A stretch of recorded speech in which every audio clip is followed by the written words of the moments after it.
vou dizer assim, eu precisei me aproximar do contexto Deus para entender se realmente o que eu estava passando era algo de Deus ou se era alguma coisa que eu poderia criticar e falar assim, isso aqui não é coisa de Deus, isso aqui é problema meu mesmo, né? Isso aqui não é Deus que está fazendo comigo, isso daqui sou eu que estou causando, isso aqui é coisa da minha família.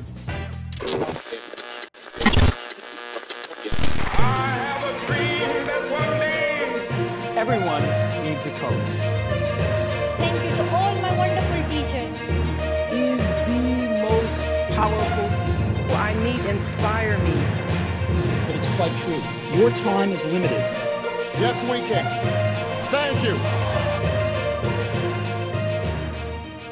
Olá, seja bem-vindo ao Comunica Play, o seu encontro semanal com grandes comunicadores e profissionais da área. Eu sou Edgar Caetano, CEO da Ágoras Academy e especialista em comunicação e oratória. Se você é novo por aqui, não esqueça de seguir a gente no Instagram, @comunica.play e Edgar Caetano Oficial. Se você está no YouTube, já assine o meu canal e deixe o seu like nesse episódio. E não esquece, claro, de compartilhar esse podcast com seus amigos. O Comunica Play está no Spotify, no Deezer e nas principais plataformas de podcast.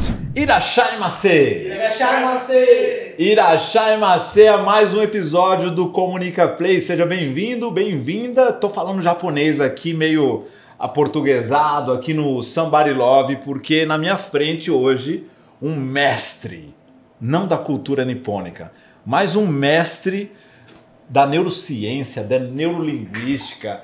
A viagem hoje vai ser intensa. Eu vou deixar que ele se apresente. Na minha frente, grande Vitor Sato. Que prazer te receber aqui, meu amigo. Prazer é todo meu, Edgar. É uma honra estar aqui contigo e uma grande felicidade poder te rever novamente depois de alguns meses, né? Que a gente já não se fala presencialmente, né? Presencialmente. Só no virtual, mas também a comunicação. Também a comunicação. Aliás, a nossa primeira conversa, a gente combinou uma reunião de 1 hora e a viagem foi tão intensa que durou 4 horas. A gente combinou que o podcast hoje, a gente cumpriria a carga horária de 1 hora, porque...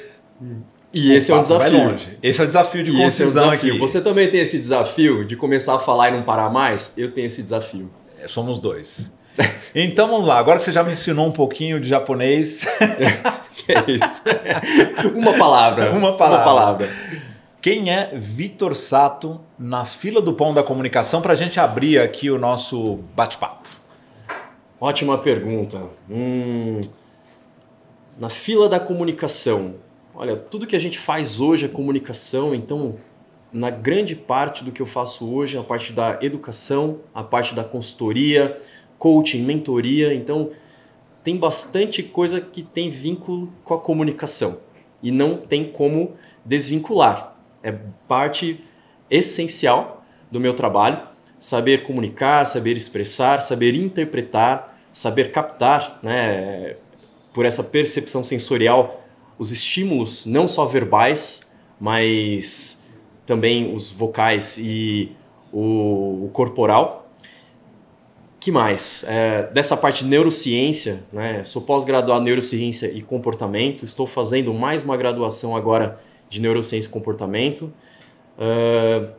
Em relação a esse trabalho de consultoria dentro de empresas, dentro de desenvolvimento humano e organizacional, eu sou formado em ciências contábeis, então me dá uma base muito forte para falar na parte executiva, tanto na parte de tomada de decisões, na parte de indicadores. Então isso é muito importante.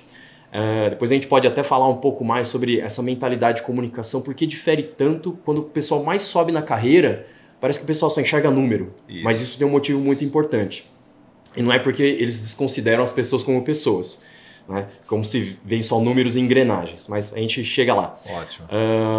Eu tenho uma graduação também em gestão de negócios e inovação. Estou fazendo uma outra graduação de gestão empresarial e estou começando uma pós em psicologia organizacional.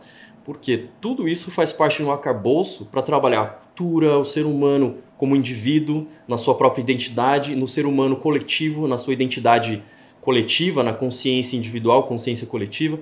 Então, para mim, tudo isso faz parte. E até adiantando um pouquinho, né, nós temos a cabeça e o corpo, e o famoso filósofo Descartes lá atrás dizia que eram coisas separadas. Na verdade, não são. Eu vou falar disso um pouquinho mais aqui na frente, mas a gente vai pincelar sobre isso. Então, quando a gente fala um pouquinho de negócios, quando a gente fala de pessoas, quando a gente fala de comunicação, mentalidade, não são coisas separadas. Muito pelo contrário, eles têm muitas raízes em comum. E se você não consegue entender um pouquinho de cada lado, a comunicação fica falha.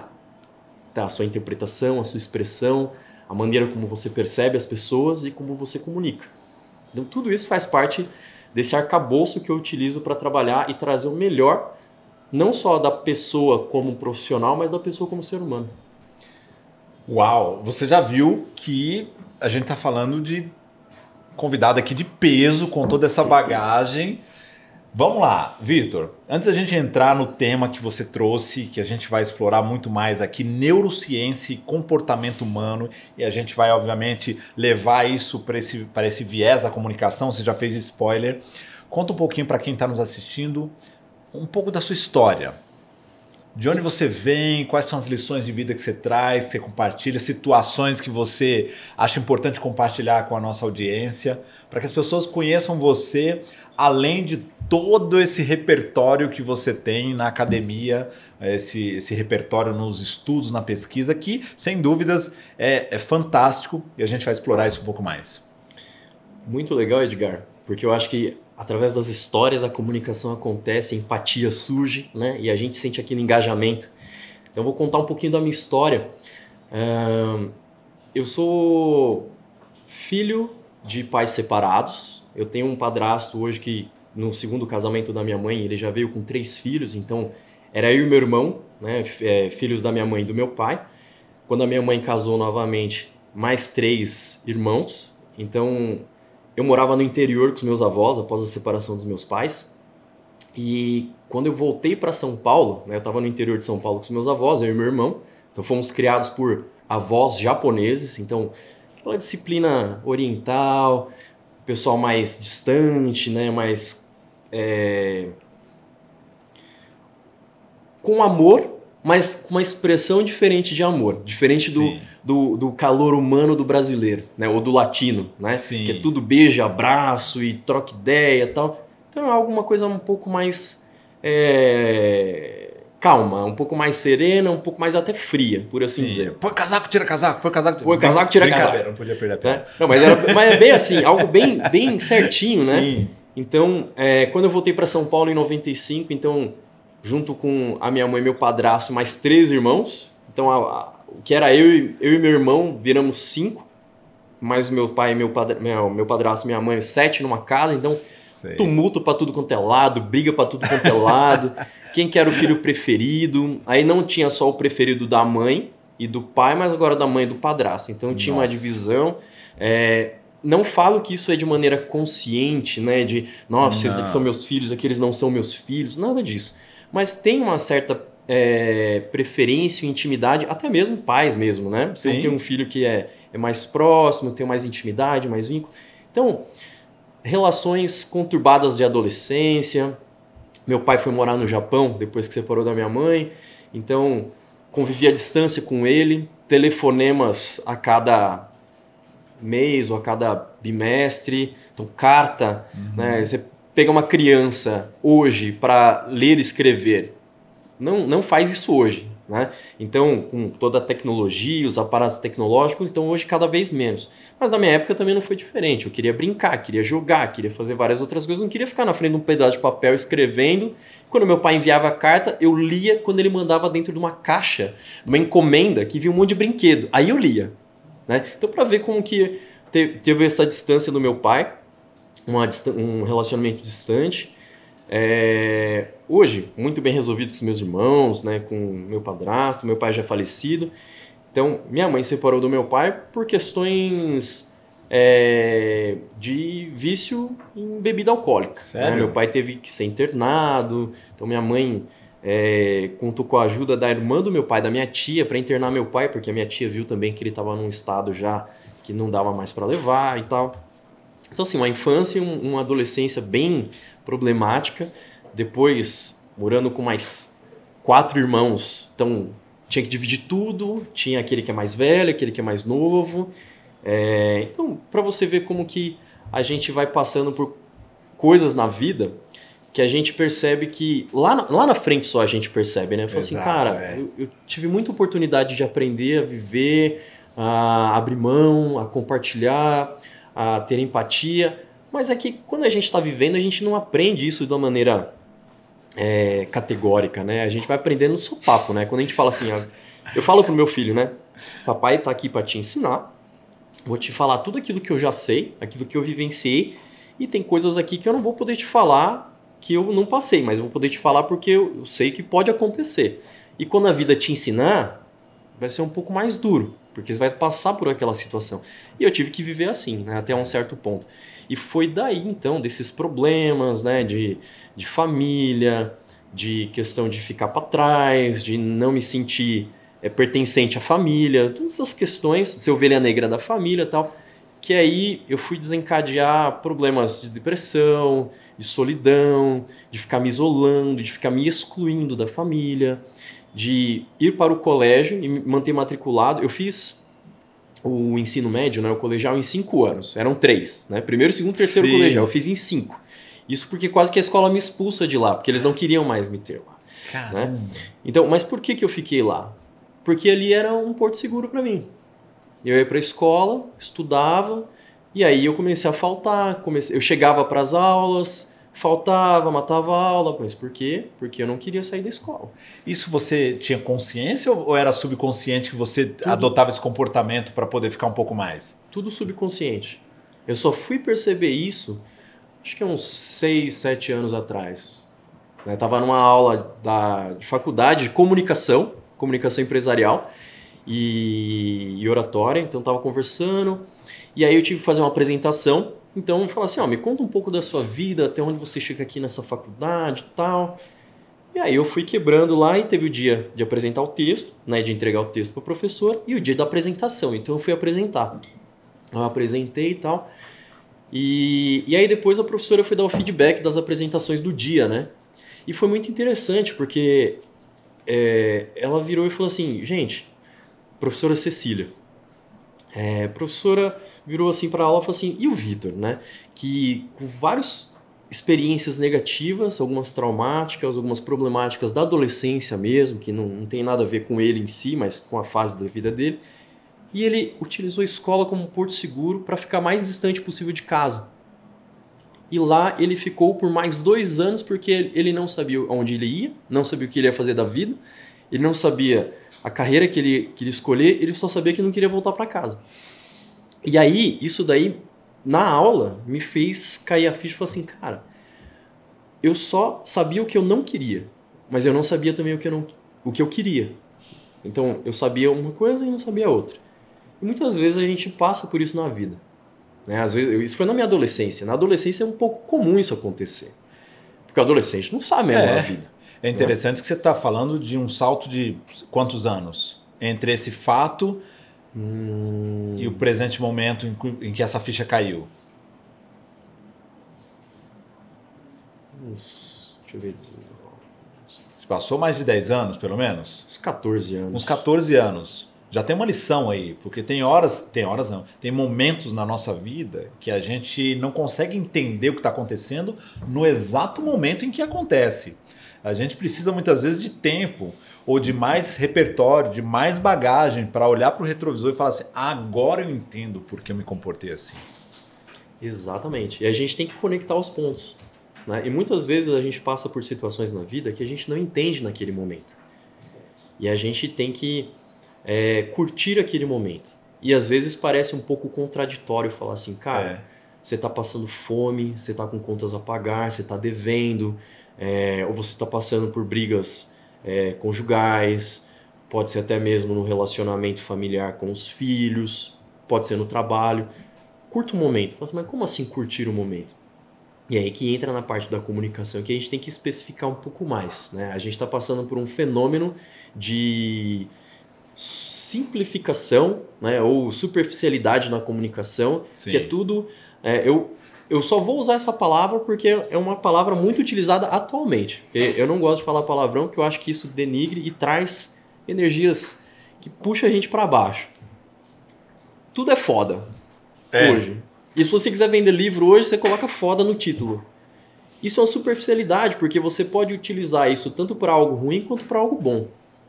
E você não consegue descrever, os nossos jovens não conseguem descrever. E aqui eu vou inverter a situação e falar assim, tudo é top. Caraca, velho, eu fui no show e aqui o show foi muito top. Acabou por aí. Assim, descreva top. Descreva top. Primeiro que não consegue descrever top. E aí, segundo, porque a tua comunicação fica não só falha, mas ela fica empobrecida. Ultimamente, meu filho ele tem assistido muitos vídeos no YouTube e ele tem trocado muitas palavras por troço. Não vai esse troço aí, esse troçado. Aí eu falo assim, eu vou fazer qualquer coisa. Não faz qualquer coisa, faz isso aqui que eu te pedi. Aí ele vira pra mim e fala assim, pai, eu estou falando que eu te pedi pra você pegar o controle remoto pra mim. Eu falo assim, não, você falou assim, pega o troço. Eu falo assim, cara, pra mim, na minha época, troço era cocô. Sim. Né? Então, ele falou assim, não, troço não é isso. Eu falei assim, troço é o quê então? Aí ele pensa, fala, troço pode ser qualquer coisa, pai. Eu falei assim, exatamente. Igual pro mineiro, trem qualquer coisa. Trem qualquer coisa. Né? Então, e a gente tem uma expressão, né? O trem, por exemplo, é uma expressão cultural. Então a gente já sabe quando a pessoa fala trem que é um ponto da comunicação de uma região. Né? E aí você precisa conversar um pouco mais para entender que trem. Até mesmo quando você é mineiro, você tem que entender o contexto, a narrativa. Exato. Né? Se você não é mineiro, você tem que entender. Aí você tem que abrir até dicionário mineirês. É verdade. Né? Mas essa parte deixa o nosso cérebro meio perdido. O nosso cérebro fica perdido quando você não consegue descrever as coisas. E aí entra nessa questão de por que quando você sobe na carreira e você sobe para cargos cada vez executivos de maior responsabilidade, você tende a enxergar as coisas com outros filtros, principalmente com mais números, porque você quer medir mais e você quer também descrições mais apuradas. Então você percebe que quando você manda um e-mail, né, você manda um e-mail de 3 linhas, volta um e-mail de 1 linha. Né? Você manda um e-mail de 1 linha, volta uma palavra. Mas por quê? Porque é o assertivismo. Né? Você está sendo assertivo nas suas palavras. E o auto-executivo ele não tem tempo para perder. Ele não tem tempo para gastar. Então ele transforma um texto prolixo em uma frase de 5, 6 palavras e você vai ver que ele utiliza palavras mais rebuscadas, mais sofisticadas. Então para muitas pessoas isso daí é status, é uma maneira de você se classificar socialmente, profissionalmente, mas na verdade essa comunicação tem um papel essencial na hora de você fazer a interpretação. Então como que você percebe o mundo? E como que você interpreta esse mundo? E de maneira como você vai interpretar esse mundo, muito tem a ver com aquilo que você tem no teu conhecimento. Quando você fala alguma coisa para alguém, as palavras estão no seu poder, quando você fala. Mas você já não tem poder sobre a interpretação. Fato. Então, o poder de interpretação está no receptor. Se esse receptor usa sempre troço, foda e top, o que ele entende fora dessas palavras? Nada. O que ele faz com ele mesmo, no cérebro dele? Ele está comendo espaço, ele está comendo oportunidades, ele está comendo competências, comendo assim, né? Subtraindo dele mesmo. E ele está se prejudicando e não percebe. Quando a gente vai ler um livro, e a gente lê um livro de literatura, onde a gente tem palavras que são mais... não são palavras técnicas, mas você tem um dicionário praticamente. Você vai ler um poema, é um dicionário. Sim. Né? E tem um deleite. Né? Quando você vai ler um artigo científico, você tem um outro tipo de dicionário. Já não é tão deleitoso, assim, prazeroso para ler, mas é alguma coisa que traz satisfação por conhecimento. Isso. Né? Quando um jovem deixa de ler livros literários, quando ele deixa de ler artigos científicos ou pesquisas, não precisa ser um artigo científico, pode ser um livro, texto da escola mesmo. Mas quando ele deixa de ter esse contato, como fica o vocabulário dele? Pobre. Ele não se comunica bem e o pior, ele não interpreta bem. Não interpreta bem. Porque comunicar, você ainda pode usar uma mímica. Perfeito. Você se vira. O problema está no receptor. Porque se você percebe que o receptor não tem capacidade de interpretação, a responsabilidade de alterar ou de adequar as palavras é sua. Exato. A responsabilidade é sua. Então, e aí como é que você tem essa percepção da interpretação ou do nível de interpretação que o seu receptor pode ter? Eu falei e ele não entendeu. Isso é muito nítido hoje num ambiente corporativo. Sim. Comuniquei.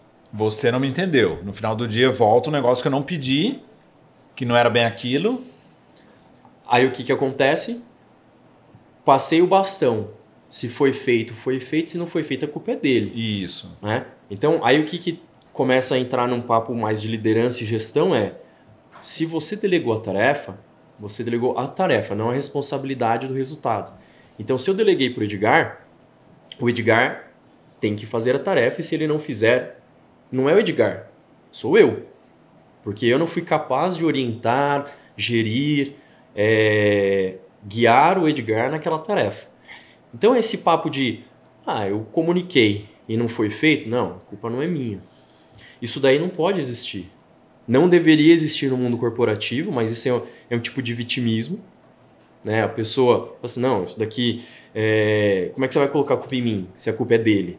Né? Então, tá se eximindo de uma autorresponsabilidade, então tem a ver com vitimismo, porque as pessoas hoje elas não querem se responsabilizar, e aí para não se responsabilizar ela coloca a culpa nos outros. Exato. E quando ele direciona a culpa para os outros, o que ele faz? Ele tira a culpa dele e ele se faz de vítima.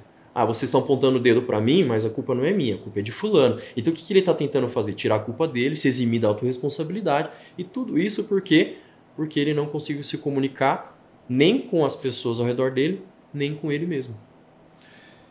Em que momento da sua vida, fechando esse parênteses aqui, você se deu conta de que precisava caminhar nessa direção? Porque, pelo que eu estou entendendo, você queria resolver um problema pessoal. Quando você começou a investigar essas questões Perfeito. Da comunicação, da neurociência, do comportamento humano. Tudo bem que recentemente, há 14 anos depois do fato, a sua ficha caiu em relação ao seu comportamento ali no ensino médio, que você estava segurando a sua saída, estendendo a sua permanência no ensino médio por um local que te era familiar, confortável. Isso. Confortável, acho que é a melhor palavra. Pois é. Era confortável. E em que momento você se deu conta de que você precisava estudar isso para se entender melhor e resolver as suas questões, inclusive existenciais? Lá na época do colégio mesmo, lá no colegial, eu já percebi que eu não poderia esperar alguém fazer por mim, que eu não poderia simplesmente esperar uma solução aparecer, ou uma pessoa que viesse para me guiar. Então aparecer, sabe, um mentor, alguém que fosse me orientar. Então o que eu decidi? Eu decidi começar a buscar algum motivo para fazer as coisas. Então foi um tempo que eu me aproximei muito de Deus, e não porque eu acreditava em Deus. Porque eu vou dizer assim, eu precisei me aproximar do contexto Deus para entender se realmente o que eu estava passando era algo de Deus, ou se era alguma coisa que eu poderia criticar e falar assim, isso aqui não é coisa de Deus, isso aqui é problema meu mesmo. Né? Isso aqui não é Deus que está fazendo comigo, isso daqui sou eu que estou causando, isso aqui é coisa da minha família. Nesse papo de vitimismo, né, de autorresponsabilidade, naquela época eu nem sabia o que eram essas palavras. Sim. Né? Meu vocabulário naquela época era muito curto. Então lá atrás eu percebi que eu precisava fazer alguma coisa. Eu percebi que eu precisava ter alguma atitude. Então eu comecei primeiro a questionar essas questões filosóficas, questões religiosas. Então para mim, religião era algo para dominação, era algo social. A filosofia era algo para libertar a mente, né? Para a gente pensar, mas quanto mais eu estudava, mais conversava sobre filosofia, mais eu ficava perdido, porque eu começava a saber que não sabia nada. Né? Então eu comecei a entender que eu não era nada. Né? E eu estava reclamando de tanta coisa na minha vida, eu falei assim, essas tantas coisas também não são nada. Então o que eu tenho que fazer? Eu tenho que buscar algum caminho que eu me sinta bem, pelo menos, que faça valer a pena essa vida. Então, ali eu comecei a questionar um pouco mais e comecei a buscar me entender. Falei assim, por que eu estou me sentindo mal? Será que se eu tirar essas pessoas da minha vida, né? Se eu tivesse nascido numa outra família, será que a minha vida seria diferente? Se eu tivesse pais ricos e fosse filho único? Porque na situação que naquela época eu não tinha pais ricos e eu tinha 4 irmãos. Então, pouco que tinha que dividir com 4 ainda. Exato. Cara, se eu tivesse uma família rica, então pais ricos, e fosse filho único, inverteria a situação, né? Aí eu comecei a questionar esse tipo de coisa. Então, através de aceitar que aquele momento eu estava passando e eu não tinha o que fazer contra, eu tinha que ou ir no mesmo vetor, na mesma direção, e falar assim, cara, segue o fluxo, ou eu começo a pegar uma tangente. Né? Eu falo assim, eu vou fingir que eu estou indo nessa daqui e eu vou me distanciando. Que é o que muitos adolescentes fazem abruptamente. Vou me distanciar da família, vira ovelha negra, se isola, sai fora, e é o ambiente social que ele tem é a escola, são os amigos, e aí quando sai da escola vai buscar outros lugares, tal, porque vai se afastando da família. Eu não busquei isso abruptamente. Eu peguei uma tangente. E aí, estudando um pouco mais, comecei a estudar um pouco de psicologia, comecei a estudar filosofia. E aí, eu acabei entrando para uma religião. Né? Nessa religião, eu servi como missionário de tempo integral por 2 anos. Então, isso me ajudou muito a solucionar e não vou dizer solucionar como se fosse um problema, mas responder as minhas dúvidas. Perfeito. Né? De muitas questões espirituais, não questões religiosas, questões espirituais. Por que eu estou aqui? Será que temos um espírito? Né? Será que os meus antepassados estão me esperando em algum lugar? Será que eles existem ainda? Né? Espiritualmente falando? Será que o que eu estou fazendo aqui não reverbera no universo? Né? Tipo, pensa bem, né? Se eu viver 100 anos perante o universo, né? O tempo de existência do planeta Terra, ou até mesmo, vamos falar do Homo sapiens, né? Vamos colocar aí de 200 mil anos para cá, falar assim, cara, 100 anos é nada. Então, por mais que eu faça alguma coisa muito grandiosa hoje, eu vou ser lembrado quanto? Né? O que a gente vê mais hoje nas pesquisas com os jovens, né? Os adolescentes de 19 a 20 e poucos anos, 24 anos, o que eles mais querem é ser ricos e eles querem ser famosos, né? Querem deixar uma marca no mundo, é isso que eles querem. E você vê que eles querem extrapolar de uma maneira que eles não têm controle e eles, por mais que não tenham controle, também não têm controle nem sobre esse contexto, mas eles também não têm controle sobre a qualidade, né? Então, sou famoso. Quanto que um famoso tem de qualidade de vida? Né? Não estou falando que um famoso não tenha qualidade de vida, mas nessa fama. Isso. Então, você entra num estádio.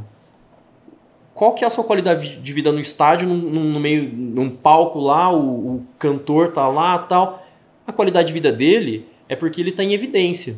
Porque ele canta, ele se sente bem cantando, tal. Mas você vai ver no dia a dia dele, ele não quer esses fãs no pé dele. Não. Ele não quer ser perseguido. Ele não quer paparazzi o tempo todo. Então, meio que a fama você tira de lado porque ele quer qualidade de vida com a esposa dele, com a família, com os filhos, com os carros, com a casa, tal. Então vai chegar num momento que até mesmo essa questão de ser rico não é tão essencial quando você chegar lá na frente e falar assim, cara, você tem 3 casamentos quebrados, você tem filhos que não falam com você é multimilionário, e o que você faz? Você fala assim, cara, eu não tenho mais o que fazer na vida. Né? Então quando chega nessas questões, fala assim, talvez hoje você queira isso, como eu queria paz de espírito lá atrás, e eu busquei, não na religião, mas foi conversando sobre Deus que eu busquei isso daí, né? Buscando sobre saber se existia Deus ou não, para me trazer paz de espírito. Falar assim, cara, será que o que eu tô passando é porque Deus não gosta de mim? Uhum. Né? Ou será que Deus nem existe? Então, e aí eu fui sintetizar para mim de que a responsabilidade era minha. Assim, cara, se Deus existe ou não, eu vou ter que ter atitudes, convívios aqui hoje em dia, ter que buscar, vou estudar, não vou estudar, vou trabalhar, vou jogar bola. Eu tenho que fazer algo que eu gosto. O que eu gosto? Aí eu comecei a buscar isso, né? Lá atrás. Então, uma mente adolescente ainda, faltando repertório, faltando conhecimento, faltando vivência, faltando experiência, faltando frustrações, né? Então, aliás, por mais que na adolescência a gente tenha muita frustração, a gente tem poucas frustrações quando a gente fala de diversidade. A gente tem muitas frustrações num campo muito fechado. Exato. Né? Mas se você comparar com o que é a vida, um adolescente não viveu nada ainda. Não viveu nada. Ele não tem capacidade financeira para... Nem, às vezes, os pais são ricos e tal, mas ele ainda não tem essa capacidade em tempo, em atividade. Ele não tem... Acúmulo de experiências. Acúmulo de experiência. Ele não tem. Então, ele pode ser muito frustrado naquele mundinho dele. Então, depois de um tempo, você vai perceber que frustração vai passar. né? E quando você é jovem, parece que as coisas demoram para passar. Eu quero ser adulto, né? Quando a gente é jovem, fala assim, quando eu fizer 18, vou fumar, vou beber, vou ter meu carro, vou ir pra balada, não sei o quê. E quando você faz 18, você fala assim, agora eu preciso de dinheiro para pra ir pra balada, para comprar meu carro, para fumar, para beber, não sei o quê, não sei o quê. Aí quando você ganha dinheiro suado, você percebe que não é tão assim. Pô, agora eu tenho 18, tenho dinheiro, eu vou fazer isso. Porque agora você já tem um outro tipo de frustração. Que é a frustração de entrou meu paycheck, entrou meu pagamento esse mês e praticamente no dia seguinte eu já tive que pagar as contas. A frustração é outra. Isso. E você vai percebendo que aquela frustração que você tinha lá atrás era um mundinho tão fechado. Né?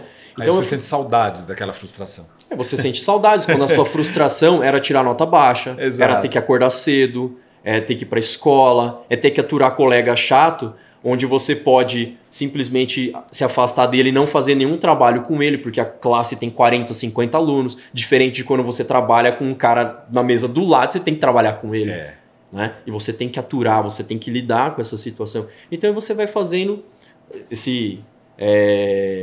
você vai repescando essas frustrações e aí você percebe que aquilo que você tinha como frustração lá atrás era alguma coisa que era tão bobo, né? Era tão insignificante num contexto geral da vida. E aí isso leva a uma lição. Que se hoje você está pensando nas suas frustrações, nas suas dificuldades, nos seus desafios, imagina que daqui talvez uns 10 ou 20 anos, talvez você vai olhar para trás como se você estivesse hoje olhando para trás nos seus problemas de adolescência.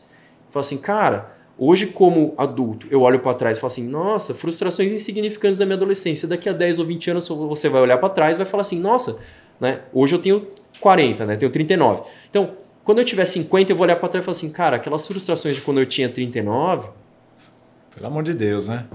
Como que eu tava tão cabisbaixo por causa daquilo? Então você tem que puxar essa autorresponsabilidade para você, de tentar entender esse contexto e buscar essa paz, né? E saber que as coisas vão passar. Qual é o problema de daqui a 10 anos você olhar para trás e falar assim, cara, mas eu não consegui me livrar dessa frustração? Então você tem um problema de desenvolvimento. Você tem um problema, seja ele no âmbito pessoal, profissional, familiar, na questão relacional, né, de relações sociais, relações profissionais, você com você mesmo. Então, é isso que não pode ter. Se você olhando, não precisa ir 10 anos para frente. Se em um ano você olha para trás e você não mudou nada, você já está com um indício de que daqui a 5 anos você vai ter mudado pouquíssimo comparado com 5 anos. Se em 365 dias você não mudou nada, então vezes 5, né, 1.500 dias, e você vai ter mudado menos ainda, relativamente falando. Sim. Isso é um perigo. Sim. Então você tem que olhar e falar assim, fazer as metas do ano novo. Falar assim, cara, faz o seguinte, cara, em vez de você fazer as metas do ano novo, se comunica com você mesmo, né? Pensa sobre você mesmo, o que você atingiu e o que você aprendeu que você não vai fazer nesse próximo ano. Não faz meta do que você vai fazer, faz uma meta do que você não vai fazer. Já é um bom começo. Porque muitas vezes a gente fica frustrado porque a gente não consegue fazer. Fala assim, cara, você já fez uma lista das coisas que você não conseguiu fazer por causa de coisas que você fez? Fala assim, eu procrastinei, né? Então você deixou de fazer coisas. Você não atingiu suas metas porque você fez algo. Procrastinou. Então faz o seguinte, coloca na sua meta que você não vai procrastinar. Se você colocar essa meta, você vai ver que no seu próximo ano você vai, mesmo não tendo meta, você vai fazer muito mais coisas. Sim, porque você tirou da frente algo que estava atrapalhando os seus resultados. Isso é evolução humana. Exato. E foi assim que eu me vi lá atrás. Eu tinha empecilhos e eu só fui conseguir entender mais esses empecilhos depois na vida adulta, estudando mais psicologia, neurociência, sociologia, antropologia, cultura, arte, tribos.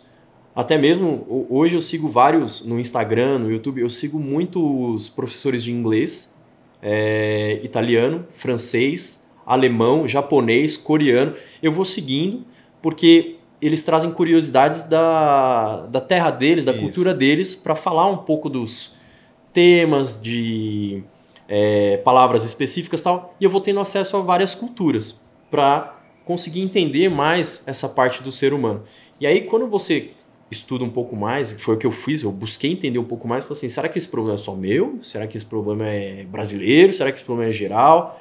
Então, foi assim que eu comecei o meu trabalho no comportamento humano. E eu ainda assim, por causa da adolescência, por causa de ser querer mostrar que eu sei, querer mostrar que eu tomo as minhas decisões, eu sei o que eu estou fazendo, agora eu sou responsável por mim e tal. E mesmo assim eu caí em muitas armadilhas que eu criei para mim. Eu prorroguei muito, por exemplo, para entrar numa graduação ou numa pós-graduação em comportamento humano por muito tempo. Isso porque a minha principal escolha para o vestibular lá atrás, quando eu saí do ensino médio, era psicologia. E eu fiz psicologia? Não fiz. Eu fui fazer contabilidade porque um amigo falou assim, cara, você pode fazer contabilidade ou administração, mas a administração você vai administrar, contabilidade você pode administrar também, só que um administrador não pode assinar balanço, o contador pode. Eu falei assim, legal, então eu quero ser contador. Eu falei assim, e aí quando você é contador, você pode ser contador e você pode ser auditor também. O administrador ele pode ser auditor, mas ele nunca vai poder assinar balanço. Então ele vai sempre fazer um trabalho operacional, gerencial, mas ele nunca vai poder ser o sócio de uma empresa de contabilidade ou de auditoria. Aí aquilo foi me cativando de um jeito, falei assim, cara, legal. E aí, o que eu vou trabalhar então sendo auditor? E aí eu fui ver lá o que englobava o trabalho de auditoria para eu conseguir entender o que eu poderia trabalhar no comportamento humano em relação às pessoas, treinamento, em relação a gerenciamento, liderança, comunicação, que era tudo aquilo que eu gostava de fazer e que eu queria através da psicologia, mas eu percebi que a psicologia me dá um diploma. E ali, talvez, eu não ia trabalhar muito com isso. Pesquisando um pouquinho mais, eu até tenho um amigo hoje que ele trabalha com RH. Ele não é psicólogo, ele é administrador, mas trabalha com RH. E aí a gente troca muita ideia, né? E eu faço muito trabalho para RH também. E é muito difícil você ver um psicólogo que se formou em psicologia para trabalhar a mente humana, trabalhar desenvolvimento. E quando você chega no ambiente corporativo, você não consegue fazer nada disso, porque é tudo engessado. Você fica refém no financeiro, porque nunca tem orçamento. Isso. Quando você tem orçamento, você não tem o tempo, porque o pessoal está espalhado em projeto. Você, então, tem que conversar com os gestores das áreas, você tem que ir um projeto. Então, você nunca vai atuar exatamente naquilo que você achou que atuaria. Então, não foi por causa disso que eu não fiz psicologia. Tanto é que a minha próxima graduação mesmo que eu quero fazer é psicologia. Né? Dentre as pós-graduações, as graduações que estou fazendo, a próxima graduação eu já coloquei como meta, vai ser psicologia. E por quê? Porque tem tudo a ver com essa questão do entendimento do ser humano. E a psicologia social, cognitiva, né? Essa parte de profissão e tal. Mas enfim, tudo isso foi se encaixando com o passar do tempo para mim. Só que eu fui né, numa tangente. Sim. E fui numa montanha russa. Apesar dela estar uma tangente para o lado, além dela ter sido para o lado, ela foi tendo altos e baixos. E eu tive que prestar atenção. Eu tive que conversar comigo várias vezes, colocar meta várias vezes, colocar post-it na minha cara para lembrar disso, porque senão ia passar batido tudo aquilo que eu tinha visto para trás, assim como passou batido fazer curso de psicologia. E até hoje eu não fiz. Né? Então, não pode deixar acontecer esse tipo de situação. E tudo isso tem a ver com como você processa as informações na tua cabeça. E muitas vezes tem coisas que você não quer processar, porque você tem medo do que vai sair dali. Entendi. E aí o que você faz? Você vai deixando. Vai deixando de lado. E vai chegando um tempo que aquilo está confortável para você. Então pessoas que procrastinam vão deixando de lado. Aquilo está confortável. Até que chega a hora que aparece um dragão de 7 cabeças e quer te engolir. Ela tem que fazer da noite pro dia. Tem que fazer da noite pro dia. Então são processos que você tem mental que se o dragão de 7 cabeças ele não aparece para você, mas ele lança uma labareda de fogo à distância, e você fala assim, cara, tá quente, daqui a pouco é ele que vai estar aqui. Sim. Você vai fazendo aos poucos, mas isso é uma interpretação da realidade. Nem todo mundo enxerga dessa maneira. Né? E aí, vendo esse contexto todo, para eu me achar um dia e chegar a um ponto de falar assim, cara, não vou trabalhar só por dinheiro, eu quero trabalhar fazendo algo bom para mim, algo bom para as pessoas e trabalhar entendendo quem eu sou e ajudando as pessoas a trilhar o mesmo caminho que eu. Porque foi muito conturbado para mim, para entender eu como pessoa e eu como profissional. Foi bem conturbado. Sim. Né? Então, e olha que você estudou pra caramba para poder se entender o humano, e hoje você, depois de resolver um pouco mais a sua vida nesse sentido, de entender os seus comportamentos, como você chegou até aqui, você foi atuar para ajudar outras pessoas a resolver a mesma questão ou questões parecidas de comportamento humano. Exato. Afinal de contas, só para a gente fechar esse bloco aqui, porque a gente vai entrando nos pontos da sua história e em cada ponto você aprende algo novo que se a gente abrir aqui vai ficar várias pastas abertas de momentos em que você estudou tudo que você vai entregar aqui hoje, ou pelo menos um ano passando que você viu. Deus existe ou não? Olha, essa é uma ótima pergunta. Olha, esse é o tema para o próximo podcast. Vamos trazer o Vitor aqui de novo só para responder essa pergunta. Não, vamos lá. Vamos ver. Não dá para responder com sim ou não essa pergunta? Olha, aí você me divide. Se você me perguntar assim, olha, o Vitor como pessoa, como indivíduo, como uma pessoa como qualquer outra, que acredita, tem crenças, né? Sim. Deus existe? Sim. Agora, o Vitor como neurocientista, né? Fala assim, olha, como que a ciência vê? Aí eu vou falar para você, olha, eu tenho uma opinião dividida ainda dentro da neurociência, dentro da ciência. Entendi. Né? Deus existe? A probabilidade de não ter uma força maior, que seja Deus, universo, Gaia, o cosmos, Buda, o que você querer nomear uma força superior. A probabilidade de não existir fica cada vez menor com o que a gente acha na física, com o que a gente acha na astronomia, quando a gente vai entender, por exemplo, a astrofísica, entender a astronomia com base na física, e você vai entender o universo. O universo está expandindo. Isso. Né? Então, a gente sabe que o universo é gigantesco, mas ele está expandindo. Então, algo infinito está ficando maior. Tipo, se o universo é infinito, como algo... Está ficando maior. Tipo, o infinito já é infinito. Isso. Como que o infinito fica maior? Né? Então, se a gente parar para falar de cálculos matemáticos e física, como algo infinito está aumentando. E aí, se a gente parar para entender os cálculos, falar assim, cara, como que é possível a gente ter algo que é infinito e a gente calcular o infinito para dizer que ele está aumentando? Porque quando você tem algo que está aumentando, você tem que ter um parâmetro. Isso. Se o parâmetro é inexistente porque ele é infinito, e como é que você sabe que ele está aumentando? Então começa a entrar nesses pontos. Vamos falar de outros pontos. Todas as variáveis necessárias para que exista vida no universo e para que exista, por exemplo, a nossa galáxia, a nossa órbita, o planeta Terra, em conjunto com os demais planetas e o sistema solar que nós estamos, todas as variáveis. Se você mexer 0,001 em uma variável dessas, colapsa tudo. Colapsa tudo, exato. Então, para você ter esse grau de precisão, a gente pode até falar assim, cara, é um grau de precisão ou é um grau de perfeição? Porque é algo tão próximo de algo que deveria ser assim, que aí você fala assim, cara, como que isso pode acontecer? Então, não estou falando que existe um Deus. Mas os números, os dados, as pesquisas apontam para um indicador de que a chance de não haver é cada vez menor, é isso? É cada vez menor. Assim, qual que é a probabilidade, né, disso tudo ser obra do acaso? Vamos fazer o seguinte, vamos replicar. É uma replicar. pergunta simples. Qual a probabilidade de tudo isso ser obra do acaso? Ela é muito pequena. Ela é muito pequena. Entendi. É muito pequena, assim, que beira o ínfimo do ínfimo, o infinito inverso. Né? Porque se você parar para pensar o infinito, todo mundo pensa num número exorbitante. Isso. Agora, se você dividir um número, pega uma fração e divide. E divide, e divide. Se você divide um número por um número, menor? Quando que ele chega a zero? Não sei. Não chega? Não chega? Não chega. Ah, porque você está sempre dividindo. Está sempre dividindo. Vai dando uma dízima periódica 0,00 e aí vai indo as casas decimais pro lado esquerdo. Certo? E vai. Nunca termina. Infinito? Infinito. Infinito. Então a probabilidade de você ter essas variáveis tão precisas é infinito para cima e infinito para baixo. Uau. Então é uma coisa assim que você fala assim, cara, é muito preciso ou muito perfeito? Então, a probabilidade, então, ela começa a ficar cada vez menor. Entendi. E aí você fala assim, cara, é muito difícil eu não acreditar que existe uma força que rege essas forças. É muito difícil. Concordo contigo. Entende?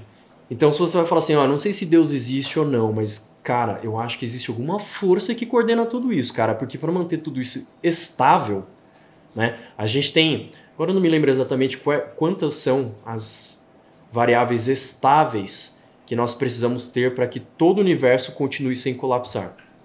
Mas tem essas variáveis estáveis. Né? Então, só o sistema solar tem inúmeras. Inúmeras. Começa pela distância do Sol para a Terra. Se mudasse, sei lá, 1 centímetro, já o calor aqui, sei lá, 1 centímetro não, 0,01% de distância para mais perto ou mais distante. A gente morreria de calor ou morreria de frio, né? Tem índices assim, né? Tem pesquisas assim. Exato. Para quem está assistindo a gente falar assim de 0,00, só para vocês terem uma ideia, o Sol é tão grande que o equivalente em números de planetas Terra em relação ao Sol é mais ou menos 1.300.000. Mais ou menos. Pegando um monte de planetinha Terra e colocando dentro do Sol. Imagina que o gigante. Sol é um ball e você está colocando bolinha de gude. Você vai colocar 1.300.000 bolinhas de gude lá representando a Terra.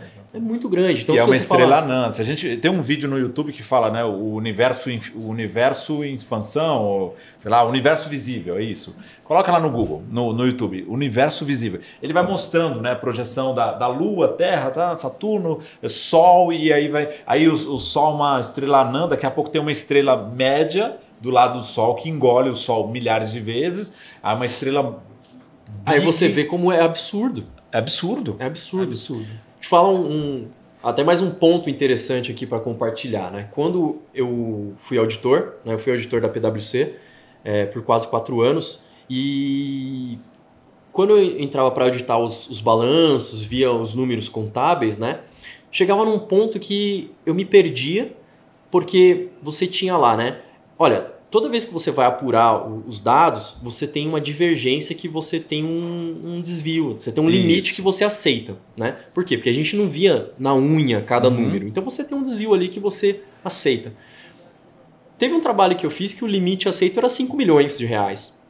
Uau! Então você tá vendo uma conta lá e fala assim, cara, se tiver 5 milhões a mais, 5 milhões a menos, tá dentro da nossa análise, porque a nossa análise é feita com uma flutuação, ela não é feita exatamente com vírgulas e vírgulas, né? Então, tem uma flutuação, beleza. Quando você parar para pensar, né, se na sua conta tiver 5 milhões a menos, você vai notar? Vai. Da mesma maneira, você vai notar se tiver 5 milhões a mais. Quando a gente está falando de grandezas, como o Sol, a Terra, a gente fala dessas variáveis, é mais ou menos isso que a gente está falando, né? Então, a gente não tem muita noção. E aí, voltando naquela parte do comportamento humano, quando a gente olha para trás, a gente consegue ver que as grandezas que a gente tinha naquela época não eram grandezas, eram miudezas. E a gente só vai perceber essa insignificação daquelas grandezas lá de trás, depois que você já viveu outras coisas, você já percebeu que aquilo ali não era uma grandeza, era uma miudeza. E você vai evoluindo. Não buga, pã, deu aquele barulhinho de Windows quando trava. Vamos entrar, segura. Já respondeu, você entendeu, né? Se Deus existe ou não, agora você tira as suas próprias conclusões. Vamos entrar no segundo bloco, a gente tem ainda alguns minutos, você vai ter que voltar aqui para continuar essa conversa. Essa conversa que a gente vai entrar agora, obviamente, falando de neurociência e comportamento humano. E como você sabe, você que já acompanha, já é um cidadão cativo aqui do Comunica Play. Esse bloco, quando a gente entra com um conteúdo, ele exige mais do nosso convidado, exige mais desse modesto comunicador aqui para acompanhar. Eu não tenho linha suficiente para acompanhar o pipa do Vitor, mas eu chego lá. Esse bloco é apoiado pela Eli Produtos Terapêuticos Artesanais. Então você que sofre de ansiedade, você não tem esse problema, né? Tenho. Ansiedade? Tenho. Insônia? Já passou? Tenho. Também? Também. Você tá todo lascado, hein, meu? Tô lascado, cara. Pra você ver que fazer psicologia não faz o psicólogo ser normal e fazer neurociência não faz com que o cara deixe de ser bugado. Pois é. Então tá aí, ó. Se você tá como o Vitor, insônia, ansiedade, não é o caso dele, mas de repente você tá meio cabisbaixo, sem vontade de cantar uma bela canção, tipo Joseph Klimber, assim, meio desmotivado, sabe? Libido baixa, sem energia. Entra no Instagram, @Eli_Savon, para conhecer esses produtos terapêuticos como sinergias, óleos essenciais, tudo que vai fazer você se sentir mais vivo.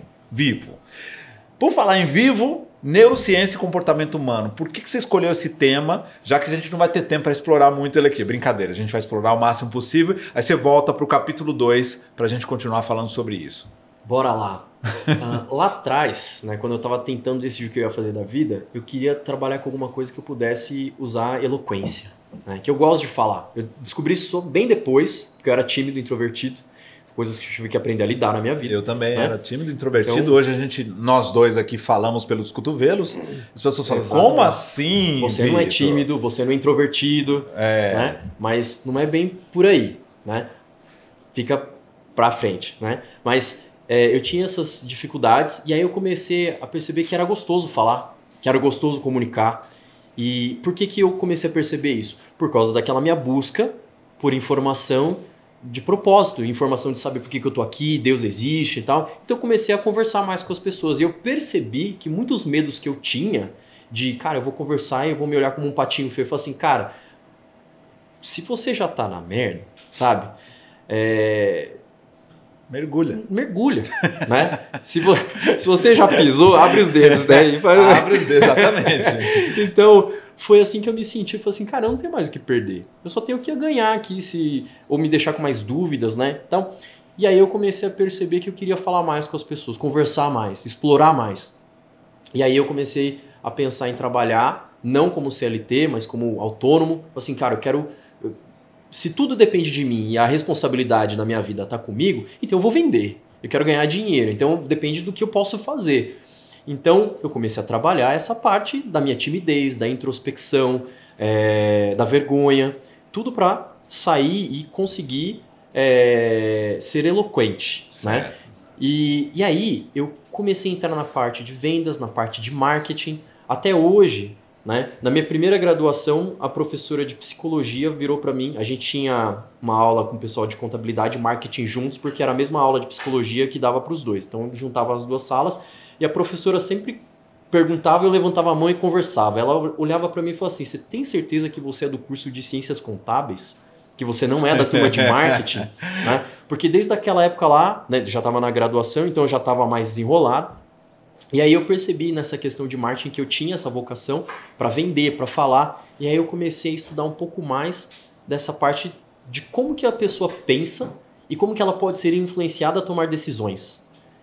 Como que eu poderia, não é tirar o arbítrio da pessoa, mas é direcionar o arbítrio com base em argumentos, né? Com base em premissas. Certo. Então como é que eu poderia articular verbalmente de forma a direcionar essa pessoa para uma decisão favorável para mim, obviamente que eu queria vender, mas para ela também, para que, se for favorável para mim, eu vendo uma vez só.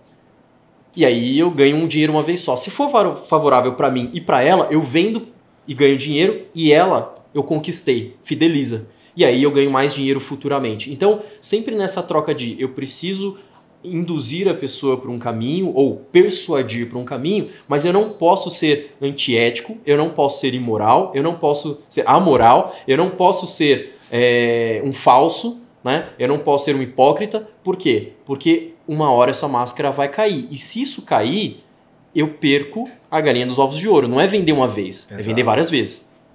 Então eu comecei a pensar sobre isso. E aí eu comecei a estudar sobre neuromarketing. E aí, lá em 2015, eu acho que eu dei minha primeira palestra de neuromarketing. Foi no coworking lá em Osasco, que eu conheci o Guilherme França. Sim. Que foi meu sócio na Propósito Maior. E lá eu percebi que essa questão do comportamento humano era algo que eu gostaria de fazer. Então eu comecei a sair um pouco das vendas e estudar um pouco mais de neuro.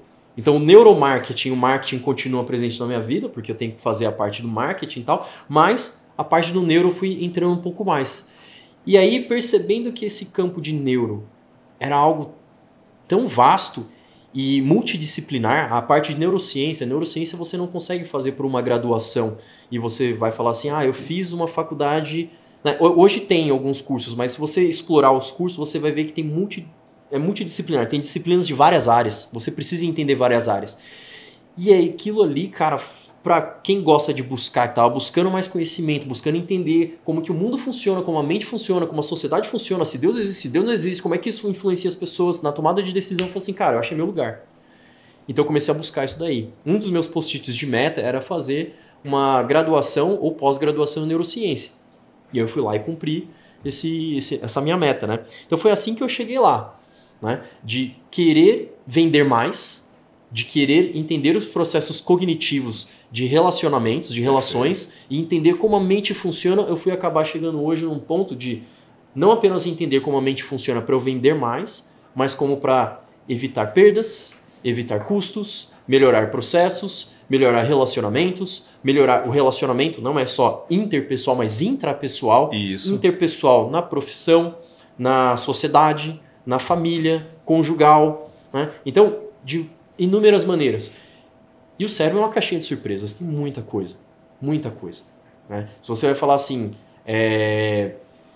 qual que é a diferença, né? Não vou denegrir nenhuma profissão, né? Mas se eu colocar numa balança um cirurgião cardiovascular, um cirurgião cardio, né, que vai fazer do coração, e um neurocirurgião, o neuro, ele tem hoje muito conhecimento novo. Então o pessoal que é de neuro, não estou falando que o cardio é um cara que ficou para trás, não é isso. Mas muito se sabe do coração há muito mais tempo. Claro, que é uma parte humana investigada há muito mais tempo. Há muito mais tempo. Porque para você investigar o cérebro, não era só você fazer uma biópsia do cérebro e entender. Você precisava fazer com o cérebro funcionando. Exato. E com equipamentos pré-históricos era impossível. Impossível. Hoje você tem equipamentos de ressonância magnética funcional que medem o comportamento humano em tempo real. Eletroencefalograma. Exato. Você consegue fazer exames combinados. Então você consegue fazer, por exemplo, neuropsicologia. Você tem um psicólogo que está te fazendo uma bateria de perguntas em vários âmbitos. E ao mesmo tempo ele é neuro porque na tua cabeça, enquanto ele faz essas perguntas, você tem os eletrodos. Sim. E não só os eletrodos, você pode, né, do eletroencefalograma, você pode fazer a mesma bateria de perguntas quando você está dentro de um tubo de ressonância magnética. Exato. O neuropsicólogo, ele consegue entender, né, a formulação dessas perguntas, as respostas que você dá, o que isso significa numa parte mais mental. E da parte de neuro, você está fazendo exames psicométricos não apenas subjetivos, com a parte do conhecimento que esse psicólogo tem do funcionamento da mente, mas da parte concreta, da parte bem objetiva de quais áreas o teu cérebro está funcionando quando você responde certas perguntas, em certos contextos, com certas narrativas. O que isso significa? Né? Era o que eu ia te perguntar. O que isso significa, Vitor? A assertividade de um diagnóstico hoje aumenta absurdamente, por exemplo, quando a gente vai diagnosticar um paciente com TDAH, com autismo, né, tá dentro do transtorno do espectro autista, tem vários níveis, né? Então você consegue identificar se ele tem que pode ser um transtorno que seja mental, por exemplo, um transtorno borderline. Então você tem outros transtornos, você tem síndromes, você tem deficiências anatômicas do cérebro, né, que não são patologias mentais. Você tem deficiências fisiológicas do cérebro. E aí o tratamento ele é mais, obviamente, assertivo, porque o diagnóstico é muito mais preciso. Quando você traz todas essas pesquisas, essa evolução da neurociência, tudo isso, inclusive, da parte de análise, diagnóstico. O que se descobriu mais recentemente que você possa compartilhar com a gente de curioso em relação à comunicação humana? Olha, entende-se agora por que quando você fala algo, por exemplo, vou viajar aqui, tá? Que eu não gostei, não curti, eu, sei lá, vou franzir a testa, fecho a cara para você, eu fecho os braços, tem uma reação fisiológica. O que você pode compartilhar de curiosidade? Vou falar de algumas curiosidades. Legal. Né? Vamos falar de curiosidades, por exemplo, na questão da comunicação, na questão dos relacionamentos, das relações. Às vezes nós temos relações que são altruístas, que são relacionamentos de voluntariado, de filantropia. Uma curiosidade é que você fala, eu não estou ganhando nada com isso. Certo. Eu estou doando, na verdade. No fundo, assim, num vasto contexto, pode ser que isso seja verdade, sim, porque a pessoa, às vezes, por exemplo, eu servi missão, eu fui voluntário por 2 anos. Eu paguei para estar como missionário, eu não tive salário. Exato. Né? Então eu estava, além de estar pagando, estar doando meu tempo, doando dinheiro, né? Investindo dinheiro naquilo, o que eu ganhei em troca? Assim, cara, eu estava pregando o evangelho para outras pessoas, então eu queria ver a felicidade no rosto das pessoas, eu ganhei alegria, ganhei felicidade, ganhei satisfação, né? Não só isso. O fato de você ser muitas vezes empático, muitas vezes voluntário, você está recebendo sim uma recompensa, e no cérebro a gente consegue ver isso, você tem disparos de dopamina mostrando que você está sendo recompensado e que você se sente bem, satisfeito, tem prazer em ajudar pessoas. Então não é simplesmente, né, com essas ações, atitudes altruístas, que você está simplesmente doando e fazendo bem. Você está fazendo isso porque você precisa disso. Por isso que fala, né, o principal beneficiado de um ato voluntário é quem agiu, é a pessoa que age. Isso.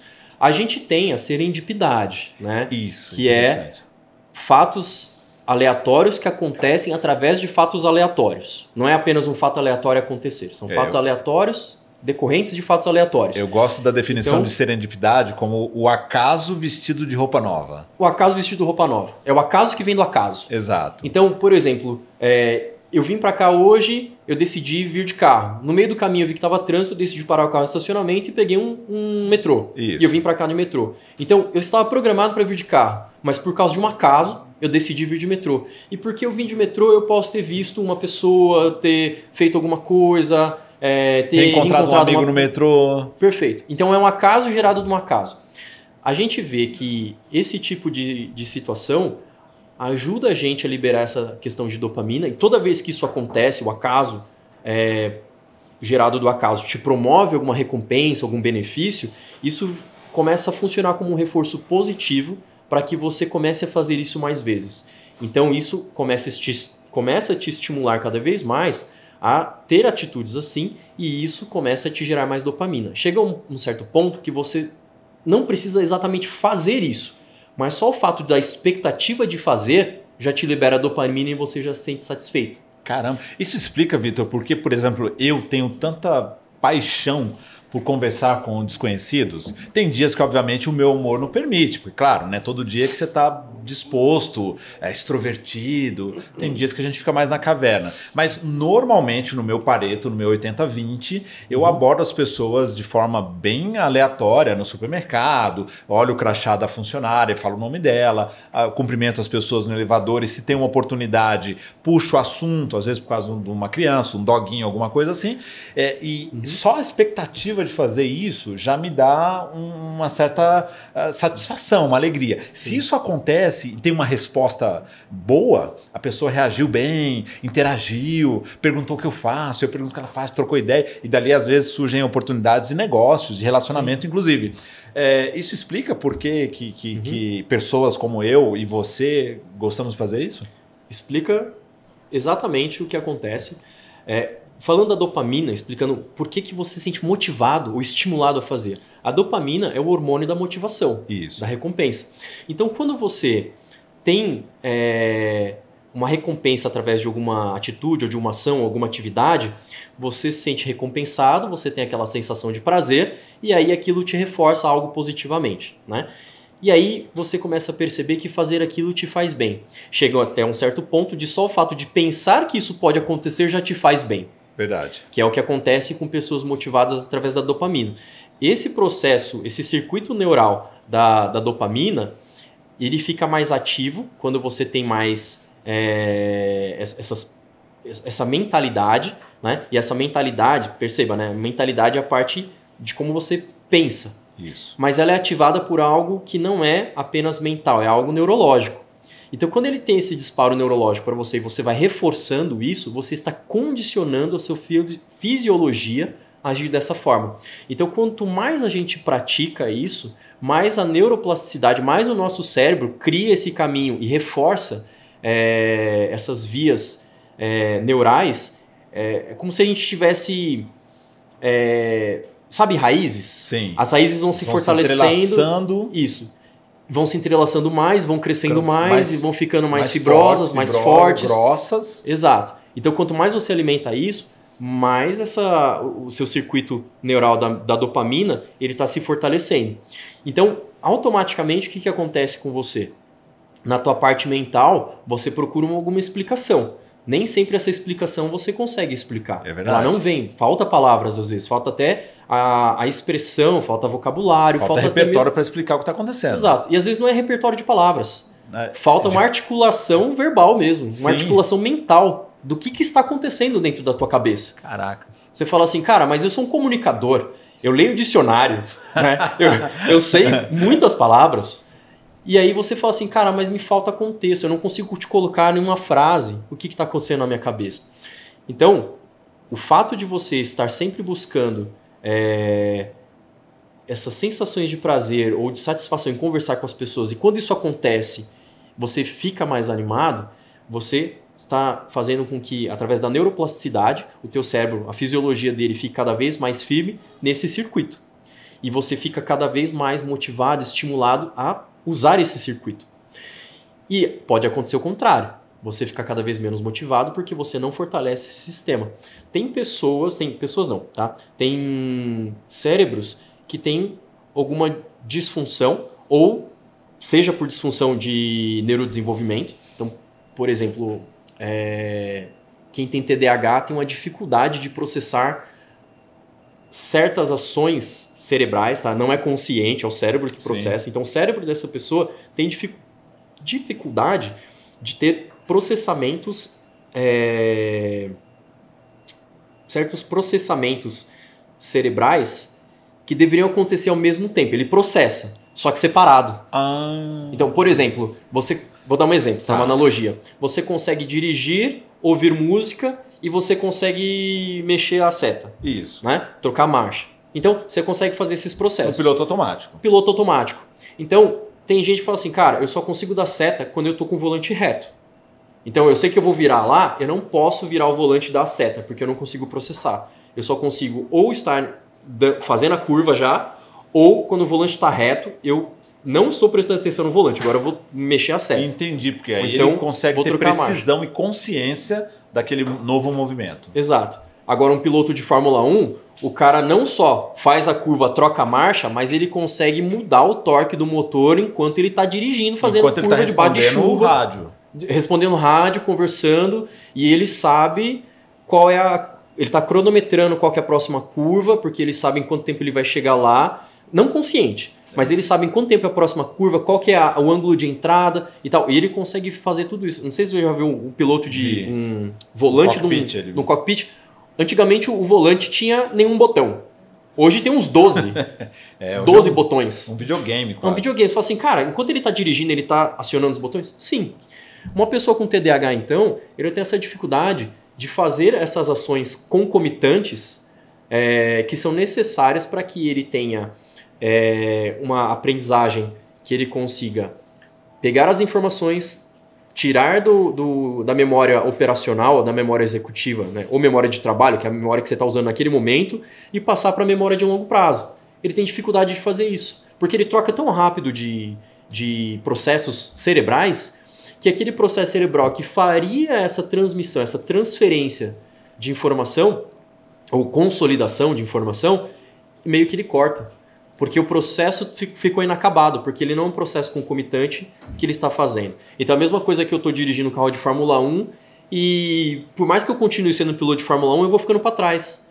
E ficando para trás em relação aos demais. Porque se você colocar um piloto de Fórmula 1 que não consegue trocar marcha e fazer tudo isso ao mesmo tempo, em relação a mim, o cara é fera ainda. Exato. Mas em relação aos outros pilotos, ele ficou para trás.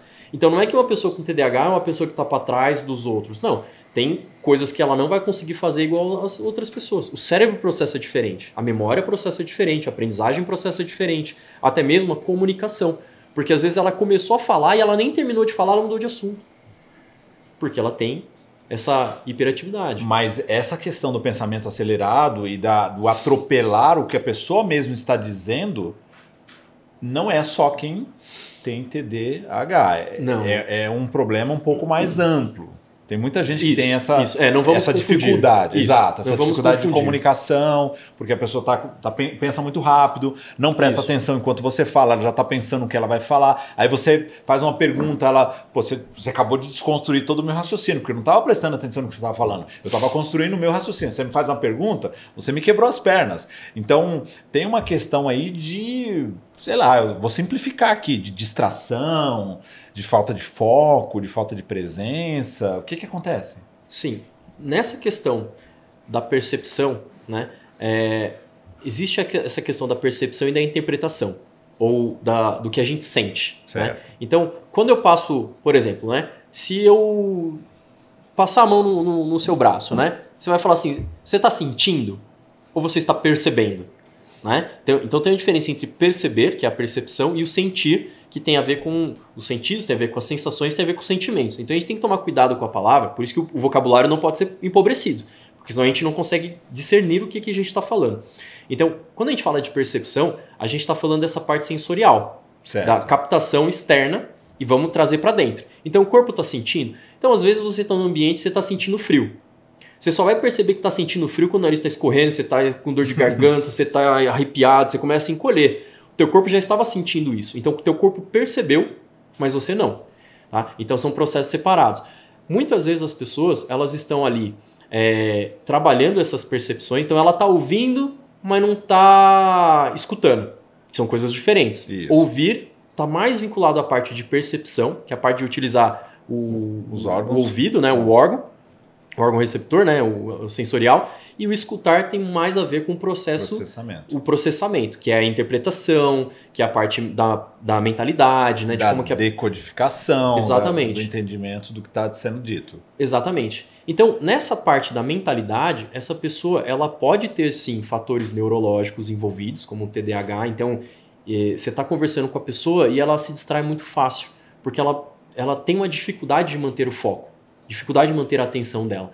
Então ela tem uma atenção que pode ser seletiva. Por exemplo, o TDAH pode ter uma atenção seletiva e o transtorno do espectro autista também, a seletividade da atenção é muito grande. Né? Em alguns casos do espectro, você vê que aquela pessoa ela só presta atenção em números. Né? Então é um nível mais avançado do autismo que você só consegue comunicar com ela através de números. E ela é um gênio em números. Então você pode ver que é um hiperfoco, uma atenção seletiva que é bem seletiva. Sim. Né? Então são níveis mais, vou dizer assim, que muitas pessoas não conhecem, então fica aqui para a gente conhecer um pouquinho, mas para deixar em evidência, porque às vezes a pessoa ela está tão desnorteada com alguma situação, alguma coisa que aconteceu por questões emotivas, que ela só presta atenção naquilo que ela está falando. Por exemplo, bateram no carro da pessoa. Bateram no teu carro. E aí você não consegue falar de outra coisa a não ser do carro, a não ser do seguro. Foco, né? Você está com foco naquele problema, naquela situação. Exato. Você é autista? Não. Você tem TDAH? Não tem. Né? Mas aquilo ali te chama atenção. Hoje eu estou focado naquilo. Você está focado naquilo porque aquilo te traz uma dor. Então, quando a gente vai falar na questão da comunicação, muitas vezes as pessoas elas estão tentando buscar aquela dopamina, aquela satisfação em estar conversando com alguém, e ela pode estar enviesada.